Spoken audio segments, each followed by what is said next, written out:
Saat ini pariwisata Indonesia menempati peringkat 32 atau naik 12 posisi dari 117 negara dalam Travel and Tourism Competitiveness Index. Untuk mengenang tragedi gempa bumi besar pada tahun 2006 di Jawa Tengah dan DIY, sebuah museum gempa bumi dibuat di kawasan lereng Merapi, Sleman bernama Museum Gempa Profesor Dr. Sarwidi.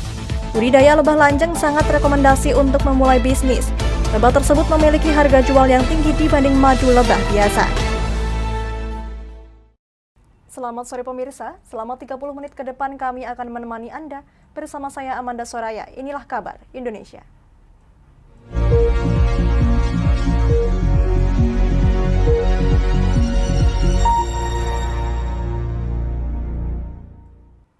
Menteri Pariwisata dan Ekonomi Kreatif Sandiaga Salahuddin Uno mengajak mahasiswa untuk menjadi bagian kebangkitan pariwisata dan ekonomi kreatif Indonesia.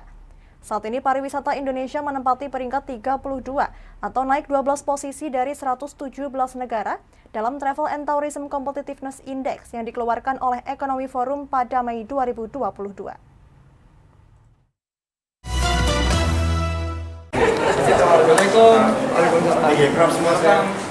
Sandiaga Salahuddin Uno, Menteri Pariwisata dan Ekonomi Kreatif di Universitas Airlangga Surabaya, didampingi Rektor Universitas Airlangga Muhammad Nasih, meninjau pelatihan digital marketing dan branding usaha di media sosial.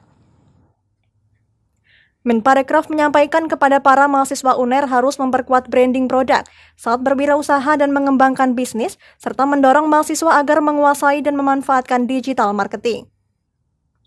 Sandiaga Uno juga menyampaikan bahwa pariwisata Indonesia saat ini menempati peringkat 32 atau naik 12 posisi dari 117 negara dalam Travel and Tourism Competitiveness Index tahun 2021 yang dikeluarkan oleh World Economy Forum pada Mei 2022. Menparekraf mengajak mahasiswa untuk menjadi bagian kebangkitan pariwisata dan ekonomi kreatif Indonesia.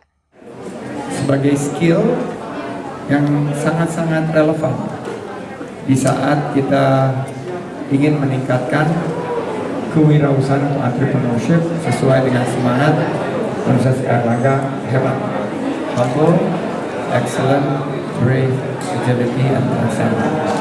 Dan menurut saya ini adalah kesempatan emas kita untuk menggali suatu potensi, menciptakan peluang usaha dan lapangan kerja, sehingga target 1,1 juta lapangan kerja di 2022 dan 4,4 juta lapangan kerja di 2024 bisa tercapai.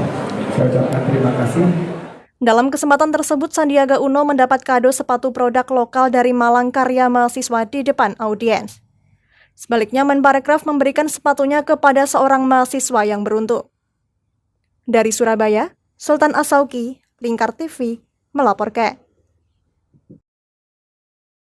Berita selanjutnya datang dari Sleman. 16 tahun lalu, tepatnya tahun 2006, gempa bumi mengguncang Jawa Tengah dan daerah istimewa Yogyakarta. Guna meluruskan persepsi masyarakat dan mengingatkan terus masyarakat terkait gempa bumi tersebut, sebuah museum gempa bumi dibuat di kawasan lereng Merapi, Sleman, daerah istimewa Yogyakarta.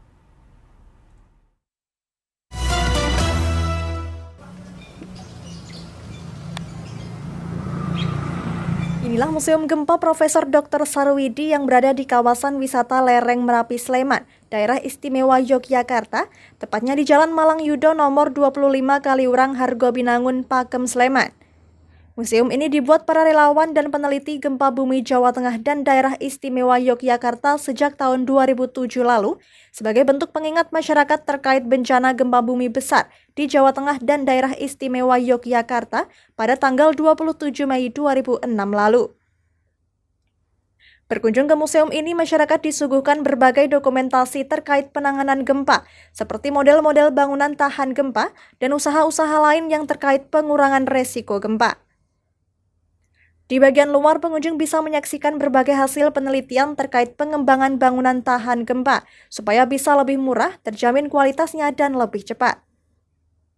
Sementara di bagian dalam museum, pengunjung bisa menyaksikan laboratorium kecil untuk simulasi penanganan gempa dan pembuatan bangunan tahan gempa. Gempa bumi memang harus terjadi, karena benturan antar lempeng bergerak cepat dan berbeda arah sehingga mengumpulkan energi. Jika dilepaskan secara bersamaan, energi tersebut akan menyebabkan kerusakan yang fatal di bumi. Bukan gempa yang menjadikan korban, namun kerusakan bangunan yang menyebabkan manusia menjadi terluka atau justru meninggal dunia setelah terjadi gempa. Karenanya perlu dilakukan upaya-upaya meminimalkan korban akibat gempa, salah satunya dengan membuat bangunan tahan gempa, seperti banyak dikembangkan oleh para ahli.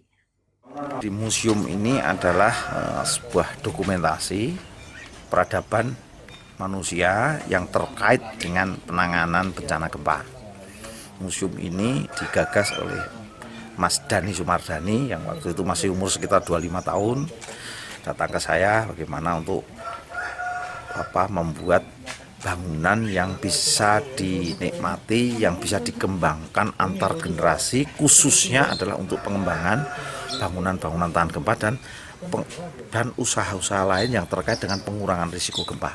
Di awalnya adalah sebetulnya ini akan membuat ini bangunan-bangunan dari seluruh dunia, seluruh Indonesia itu dibawa ke sini yang rusak-rusak atau ada bahan-bahan paling tidak ya foto-fotonya. Tapi itu karena bertahap, kemampuan kita juga terbatas, maka yang ada ya ini yang di Jogja dulu yang dikumpulkan. Sebelum pandemi COVID-19, jumlah pengunjung di museum ini bisa mencapai hingga 500 orang per hari. Namun menyusul terjadinya pandemi, jumlah pengunjung anjlok hingga hanya tinggal 10%-nya per hari. Tapi saat ini setelah pandemi mulai berlalu, museum mulai kembali dikunjungi wisatawan, meskipun belum seperti saat sebelum pandemi. Nah, dengan adanya museum berarti masyarakat belajar lewat model. Nah, dengan adanya museum dan model yang lebih jelas dapat diterima oleh masyarakat, kami harapkan hal ini dapat menjadi lebih dapat diterima oleh masyarakat secara luas dibandingkan kalau kita mengajar pelatihan ya lewat media. Sebenarnya media banyak ya, salah satu media yang paling berpengaruh adalah model. Nah, lewat museum ini diharapkan pesan-pesan dari bagaimana meningkatkan ketangguhan bencana itu dapat secara optimal diterima oleh masyarakat. Seperti itu. Awalnya museum ini digagas untuk menampung bangunan rusak akibat gempa dari berbagai wilayah di Indonesia dan dunia. Namun akibat keterbatasan tempat, saat ini baru kerusakan dari gempa bumi Jateng DIY tahun 2006 yang bisa ditampung di museum ini. Buka dari jam 9 pagi hingga jam 4 sore setiap harinya kecuali hari Senin. Museum ini menjadi salah satu alternatif wisata edukasi di lereng Merapi, Sleman. Dari Sleman, Dani Irawan, Lingkar TV, melaporkan.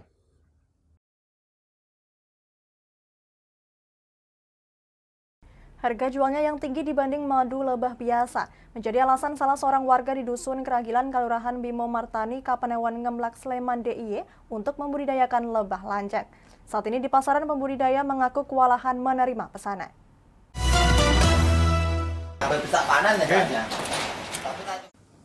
Dengan cara dan tempat yang sederhana di sekitar rumahnya inilah Dani Wihartata, warga Dusun Keragilan, Kelurahan Bimo Martani, Kapanewon Ngemplak ini mulai membudidayakan lebah jenis lanceng penghasil madu sejak 4 tahun lalu.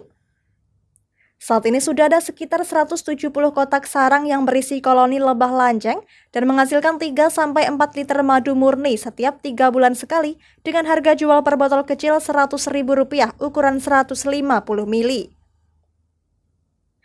Rasanya yang asam manis terasa sangat berbeda dengan madu biasa yang hanya memiliki rasa manis saja.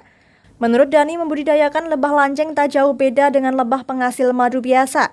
Hanya saja untuk lebah lanceng karena ukuran lebahnya yang tergolong kecil, maka digunakanlah kotak kecil sebagai sarang berukuran 20 x 30 cm, terbuat dari papan maupun bambu sebagai rumah koloni, dengan kondisi tertutup rapat hanya menyisakan lubang kecil.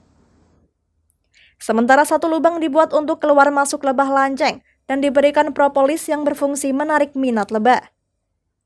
Dalam jangka waktu 1 tahun, koloni lebah biasanya akan terbentuk sempurna dan sang ratu pun mengeluarkan sebanyak 12 telur calon ratu baru, dan dari telur inilah bisa diambil untuk selanjutnya dipecah di kandang berbeda sehingga membentuk koloni lebah baru. Kula panennya mboten sawulan. Jadi kalau kula sawulan nggih paling nama asal kurang lebih sekitar 250 mili. Namun kula panene rata-rata nggih kalih wulan ngantos 3 wulan. Niku kula pendet lek semanten niki nggih kadang kula sampai 5 ngantos 7 botol. Dipun sate, Pak. Dipun sate. Pinten, Pak? Kula sate per botol UC niku 100.000. Per botol UC niku kurang lebih sekitar 150-140 cc mili. Kualitas madu lanceng sangat bergantung pada tanaman yang berbunga di sekitar lokasi sarang. Karenanya pembudidaya juga menanam tanaman bunga seperti kaliandra, air mata pengantin, pagar tanam, dan lemon. Dari Sleman, Dani Irawan, Lingkar TV, melaporkan.